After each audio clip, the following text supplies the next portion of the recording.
अस्सलाम वालेकुम। आप देख रहे हैं के न्यूज एचडी में हूं हारिस अली शाह गिलानी। चलते हैं आज की अहम खबरों की तरफ। लिए चलेंगे साहिवाल, जहां से रिपोर्ट कर रहे हैं हमारे नुमाइंदे मियां अली रजा।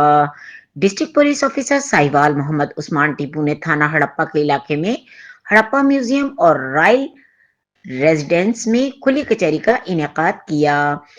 खुली कचहरी में शहरियों की बड़ी तादाद ने शिरकत की और अपने मसाइल, शिकायत और तजावीज से डीपीओ साहिवाल को आगाह किया।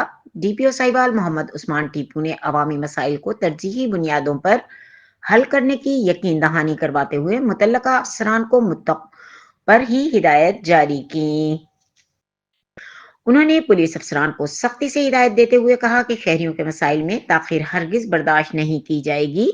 शफाफ और मेरिट पर फौरी कार्रवाई को हर सूरत यकीनी बनाया जाए। मजीद बरा डीपीओ साहिवाल ने इलाका मकीनों से पुलिस और अवाम की बाहमी ताउन पर जोर देते हुए कहा कि जराइम पर काबू पाने के लिए पुलिस और अवाम का मजबूत राब्ता वक्त की जरूरत है। खुली कचहरी में शहरियों ने डीपीओ साहिवाल के दौरा हड़प्पा और मसाइल की फौरी हल की इकदाम को सराहा और पुलिस के साथ साथ ताउन करने का अज़्म का इजहार भी किया।